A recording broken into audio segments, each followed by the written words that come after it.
Pemirsa Nasa tercinta dimanapun Anda berada, dalam berbudidaya kita tidak terlepas dari masalah organisme pengganggu tanaman atau OPT, yaitu hama, penyakit, dan gulma. Karena OPT ini akan menyebabkan kehilangan hasil, bahkan bisa menyebabkan kegagalan panen. Sementara dilema yang dihadapi petani adalah bagaimana cara memberantas OPT tersebut dengan menggunakan pestisida kimia. Akan tetapi, efek negatifnya diantaranya adalah resistensi atau kekebalan hama, resurgensi atau ledakan hama, kemudian ledakan hama sekunder, matinya musuh alami seperti burung, belalang, sembah, ular, dan lain-lain. Kemudian pencemaran lingkungan, gangguan kesehatan, dan yang tidak kalah penting adalah pemborosan dalam waktu dan biaya. Kenyataan tersebut telah mengubah program melalui pendekatan yang disebut dengan pengelolaan hama terpadu. PHT atau pengelolaan hama terpadu adalah suatu cara pendekatan berdasarkan pada pertimbangan ekonomi, ekologi, dan sosial dalam kerangka pengelolaan agroekosistem secara keseluruhan. Teknis pengendalian dalam PHT ada berbagai macam teknik. Yang pertama, teknik secara agronomi atau secara budidaya, misalnya dengan pengolahan tanah, irigasi, pemberoan, rotasi tanaman, tanam serentak, pengaturan jarak tanam, pemupukan yang berimbang secara makro dan mikro. Yang kedua adalah pengendalian dengan menggunakan varietas tahan, misalnya dengan ketahanan genetik dan ketahanan ekologi atau lingkungan.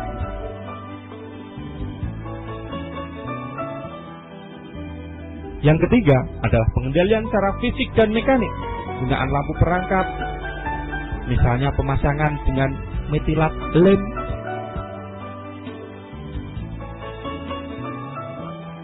penggunaan gelombang suara, kemudian membuat boneka-boneka sawah untuk mengendalikan burung dengan pengambilan secara manual, pasang perangkap, dan pengusiran hama. Kemudian yang keempat, teknik pengendalian secara hayati, yaitu suatu teknik pengendalian yang mengandalkan pada penggunaan bahan-bahan yang alami, yang ramah lingkungan, baik yang berasal dari tanaman maupun yang berasal dari makhluk hidup. Kemudian yang terakhir, menggunakan teknik pengendalian secara kimiawi, yaitu dengan pestisida kimia. Teknik pengendalian secara kimiawi di sini tetap digunakan, tetapi ditempatkan sebagai alternatif yang terakhir. Penggunaan pestisida dilakukan jika sudah terjadi serangan pada taraf yang merugikan. Penggunaan pestisida kimia harus memperhatikan efektivitas dengan mempertimbangkan tepat jenis, tepat dosis, tepat konsentrasi, tepat waktu, tepat cara, dan tepat sasaran. Dalam konsep PHT, yang terpenting adalah monitoring atau pengamatan, sehingga petani dapat memutuskan secara tepat kapan dan di mana penggunaan pestisida kimia harus dilakukan. Pengamatan hama harus dilakukan paling sedikit seminggu sekali, dan pengamatan tersebut meliputi keadaan hama, populasi hama, musuh alami atau teman-teman petani, pertumbuhan tanaman, cuaca, iklim, dan lain-lain.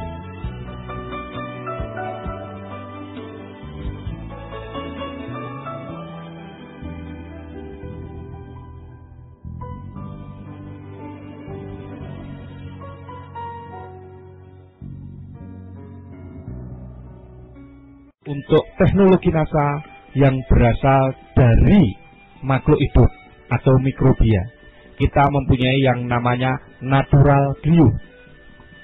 Perlu diketahui bahwa asal mula terjadinya serangan penyakit ini berasal dari tanah.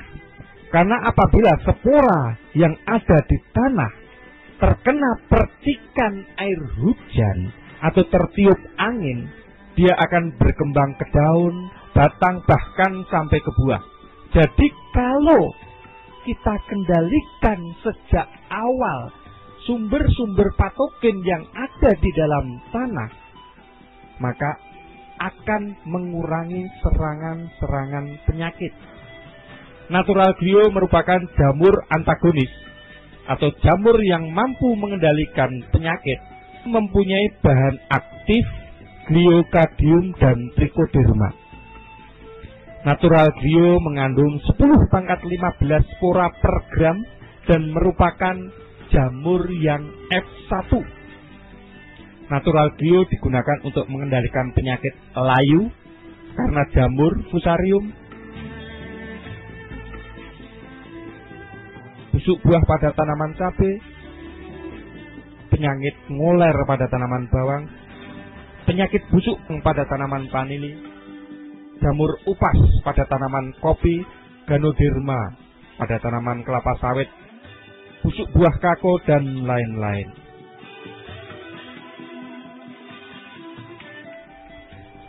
Dengan mengeluarkan racun yang disebut gliovirin dan viridin, Glio mampu menghancurkan jamur penyebab penyakit tanaman. Glio akan berkembang terus melindungi akar, biji, dan batang, dan bagian tanaman lainnya dari gangguan sumber penyakit.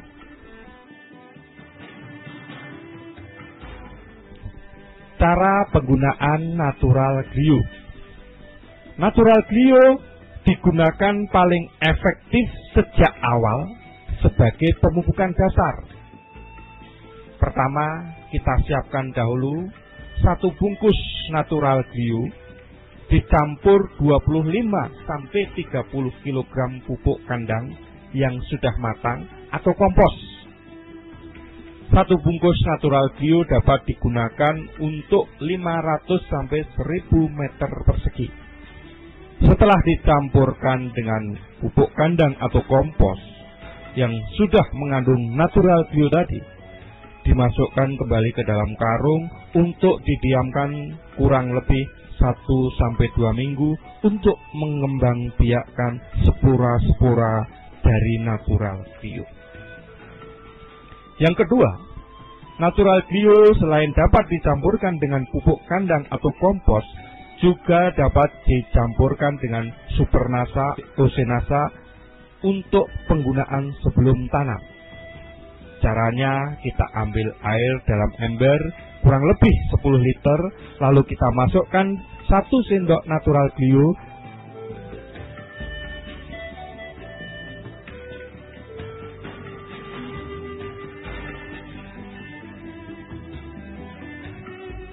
kemudian 1 sendok makan atau 2–3 tutup Osenasa dicampur, diaduk sampai rata. Selanjutnya dimasukkan ke dalam ember atau gembor.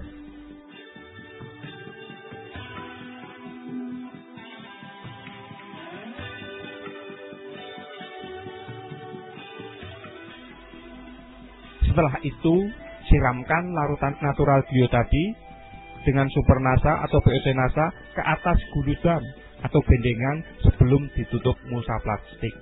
Atau dapat juga dikocorkan ke masing-masing lubang tanam dengan ukuran cukup 200 ml per lubang tanaman.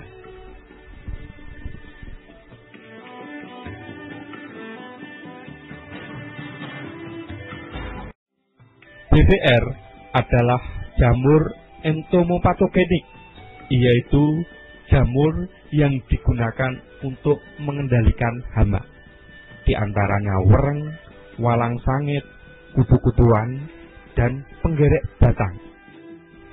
BVR berbahan aktif Beauveria bassiana yang mengandung 10⁻10 spora per gram dalam kondisi F1. BVR ini adalah makhluk hidup dan sangat peka terhadap sinar matahari. Ini adalah hama warna coklat yang menyerang pada tanaman padi dengan nama ilmiah Nila parvata luger. Hama ini sangat berbahaya dan sangat susah dikendalikan dengan pestisida kimia karena sudah kebal yang sudah mencapai biotipe 4. Hama sasaran BBR yang lain adalah hama walang sangit atau Leptocoryza acuta. Hama ini merusak tanaman padi pada saat pembentukan male dengan cara menghisap cairan male yang masih muda.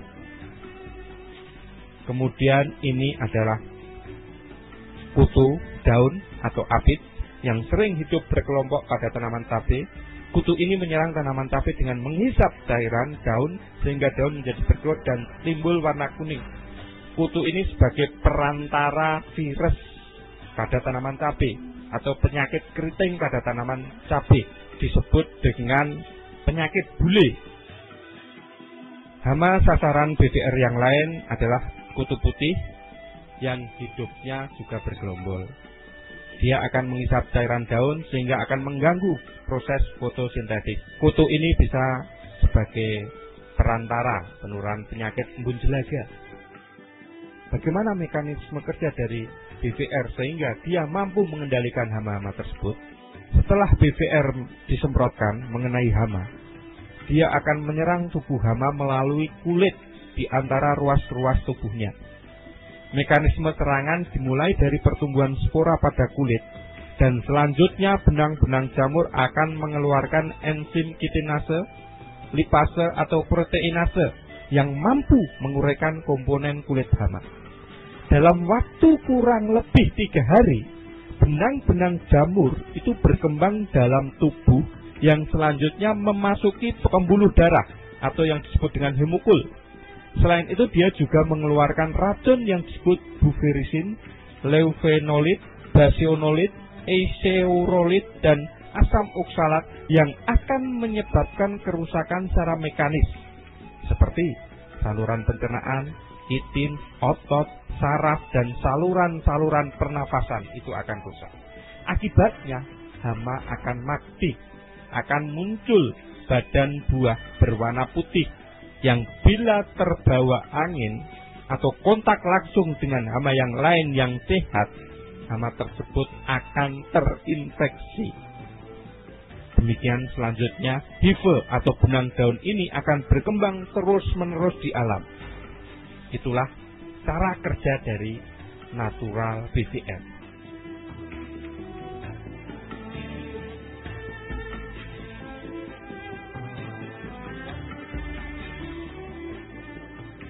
Bagaimana penggunaan natural BVR? Pertama-tama kita larutkan dahulu 1 sendok makan BVR dalam air secukupnya. Kemudian kita masukkan ke dalam ember, kemudian diaduk sampai rata. Setelah itu dimasukkan ke dalam tangki semprot ukuran 14-17 liter. Ditambahkan air sampai tangki terisi penuh. Penyemprotan BVR ini sebaiknya dilakukan sore hari dan mengenai bagian atas dan bawah daun secara merata. Kenapa sore hari? Karena BVR ini adalah makhluk hidup sehingga sangat riskan dengan sinar matahari. Mitra NASA dimanapun Anda berada, teknologi pengendali organik dari NASA yang berasal dari virus, kita mempunyai Vitura dan Vireksi. Nah, Vitura dan Vireksi ini merupakan agen hayati dari virus dengan bahan aktif adalah Spodoptera litura nuklear polyhedra virus atau yang lebih disebut dengan SLNPV, dan Spodoptera exigua nuklear polyhedra virus atau yang disebut dengan SENPV. Vitura dan Vireksi ini digunakan untuk mengendalikan ulat graya.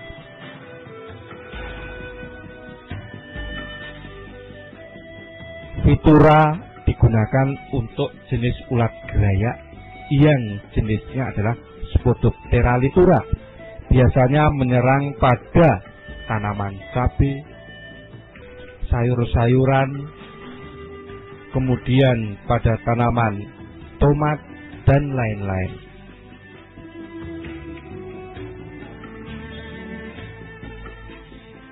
Sedangkan untuk vireksi, ini adalah ulat geraya yang jenisnya adalah Spodoptera exigua.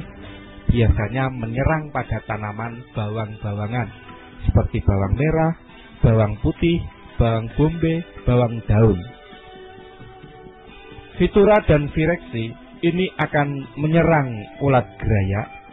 Ulat-ulat yang terkena virus Phytura vireksi ini akan menulari ke ulat-ulat geraya yang sehat. Demikian seterusnya. Virus Phytura vireksi ini akan berkembang di alam.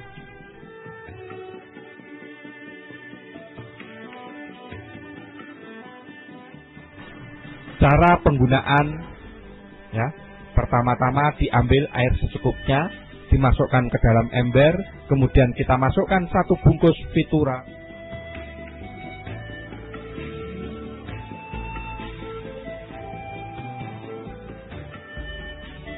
Diaduk rata dengan tangan, karena ini adalah organik murni dan ini berbahan dari makhluk hidup, jadi pakai tangan tidak masalah.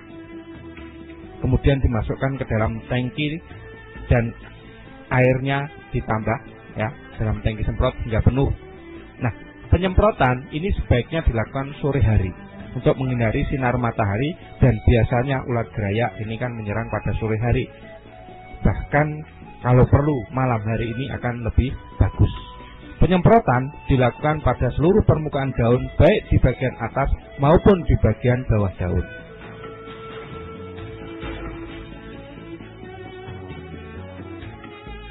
Cara penggunaan vireksi ini sama dengan penggunaan Phytura, yaitu pertama-tama kita ambil kurang lebih 5 liter air, kemudian ambil vireksi dimasukkan ke dalam ember,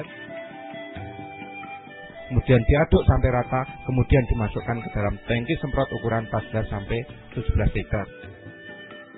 Kemudian ditambah air sampai penuh. Penyemprotan vireksi juga sore hari, sama dengan Phytura tadi.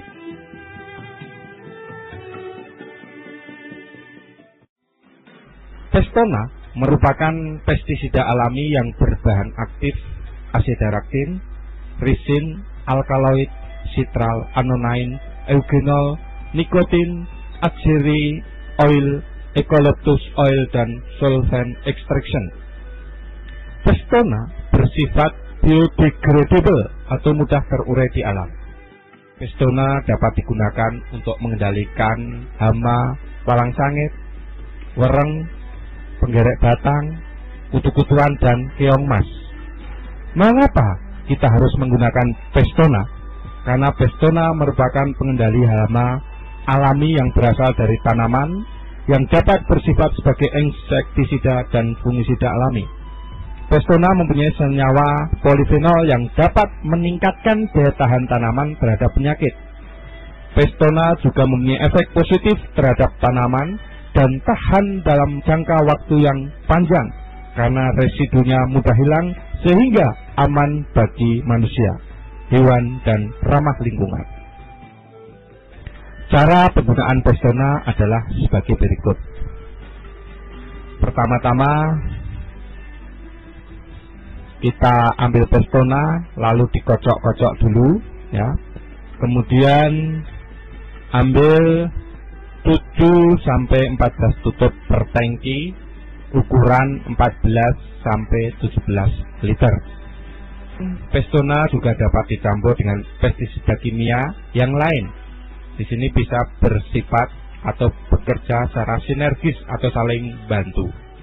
Kemudian diaduk, ya, secara merata, lalu dimasukkan ke dalam tangki semprot sampai berisi air penuh. Kemudian kita tutup tangki semprot lalu disemprotkan secara merata. Semprotkan Pestona secara merata ke atas dan bawah daun. Pestona dapat dicampur dengan POC nasa, hormonik, dan aero 810.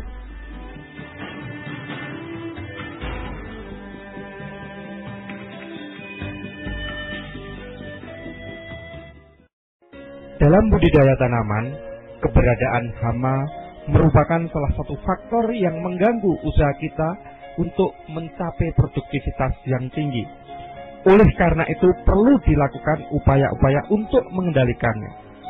Salah satunya adalah teknik pengendalian mekanik, yaitu dengan memasang perangkap hama dengan teknologi yang ramah lingkungan dengan menggunakan natural methylat lem. Methylat lem merupakan pengendali hama organik yang efektif, efisien, dan ramah lingkungan. Methylat lem sangat baik untuk mengendalikan hama lalat buah, baik jantan maupun betina, semua bisa ditangkap. Juga bisa digunakan untuk serangga-serangga terbang kecil seperti kutu, trait, apit. Methylat lem dapat digunakan untuk pengamatan tingkat serangan hama-hama tersebut. Methylat lem dapat mengendalikan hama sasaran secara tepat, mudah diaplikasikan di lapangan, dan tidak membunuh musuh alami dan mencemari lingkungan. Cara penggunaan methylat lem: pertama-tama kita oleskan methylat lem secukupnya pada papan, plastik, kertas, atau pada botol bekas VOC NASA, Super NASA, ataupun Power Nutrition. Kemudian kita pasang papan atau plastik yang telah diolesi methylat lem tersebut di dekat tanaman atau di lahan pertanian. Pemasangan perangkap 15-25 titik per hektar atau jarak per titik lebih kurang 10-20 meter. Dengan pemasangan seperti tersebut, dalam 1 hektar cukup membutuhkan 1 botol methylat lem. Ini adalah hasil pemasangan perangkap hama methylat lem di lapangan. Kita lihat pada tanaman mangga, lalat buah banyak yang tertangkap. Selain itu serangga-serangga terbang seperti kutu-kutuan juga tertangkap. Kemudian pada tanaman cabai ini juga banyak yang tertangkap. Ada lalat buah baik jantan maupun betina, dan jenis kutu-kutuan juga tertangkap di situ.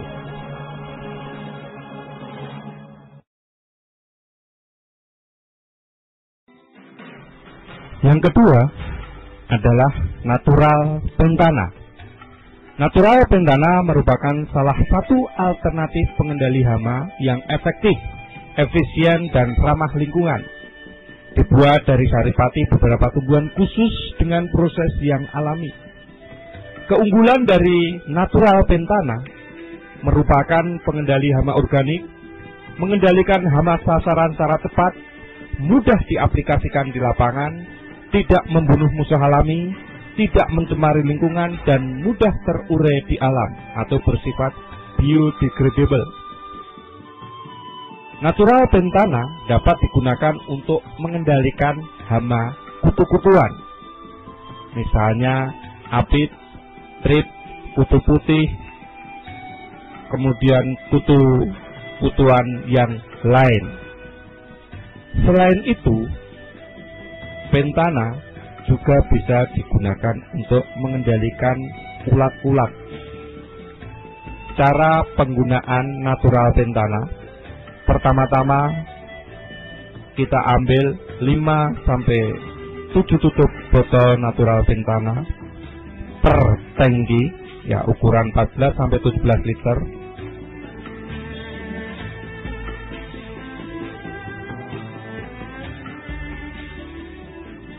Kemudian kita aduk sampai rata.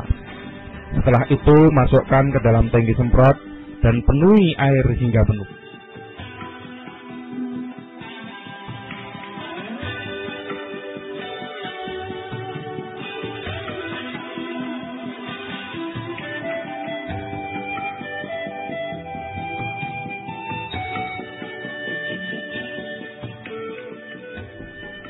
Penyemprotan hama dengan natural pentana sebaiknya dilakukan pada sore atau jika memungkinkan pada malam hari. Penyemprotan dilakukan sebisa mungkin mengenai hama sasaran. Oleh karena itu, penyemprotan harus dilakukan ke arah atas dan bawah daun. Kalau perlu harus mengenai hama sasaran.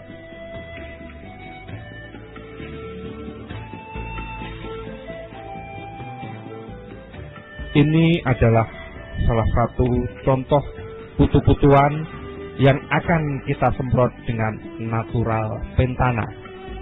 Kita lihat putu masih hidup dan masih tampak aktif sekali gerakannya. Sekarang kita lakukan penyemprotan dengan dosis yang dianjurkan. Kita lihat setelah dilakukan penyemprotan dengan pentana, ternyata hama kutu-kutuan mulai mati. Ada yang ditandai dengan jatuh ke bawah, kemudian ada yang di tempat penampungan.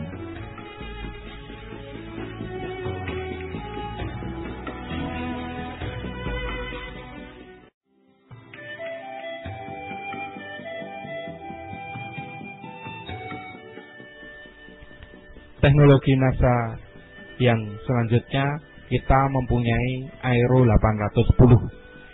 Aero 810 ini adalah merupakan perekat, perata, dan pembasah dengan bahan aktif polioksi etilen ether 810 gram per liter. Aero 810 mampu menurunkan tegangan permukaan air sehingga kabut semprot yang jatuh ke daun tidak membentuk butiran, tetapi menyebar ke seluruh permukaan daun. Di samping itu juga berfungsi sebagai perekat yang menyebabkan pestisida atau pupuk terikat lebih lama dan lebih kuat di permukaan daun sehingga tidak mudah menetes atau hilang tercuci oleh hujan. Dengan penggunaan Aero 810, konsentrasi dan dosis pestisida yang digunakan dapat dikurangi dan frekuensi penyemprotan dapat diperpanjang. Hal itu dapat mengurangi residu pestisida kimia, sehingga produk hasil pertanian akan lebih aman dikonsumsi oleh konsumen. Sifat Aero 810 tidak banyak membentuk buih, bersifat biodegradable atau mudah terurai di alam, dan yang jelas aman bagi lingkungan. Cara penggunaan Aero 810. Setelah larutan pestisida atau pupuk dimasukkan ke dalam tangki semprot,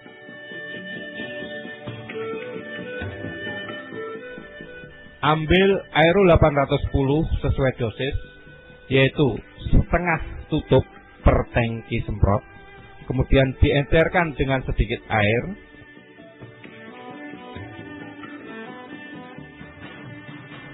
baru kemudian dimasukkan ke dalam tangki semprot yang sudah penuh oleh larutan pestisida atau pupuk.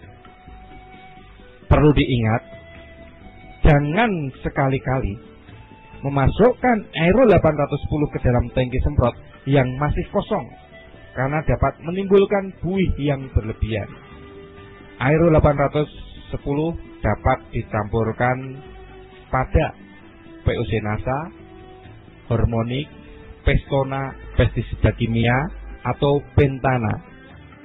Tetapi untuk produk-produk pengendali yang berasal dari makhluk hidup seperti glio, BVR, kemudian Vitura dan Vireksi, tidak boleh dicampur dengan Aero 810, karena di Aero 810 ini ada bahan perekatnya sehingga bisa mengganggu aktivitas dan efektivitas kerja dari glio, BVR, Vitura maupun Vireksi.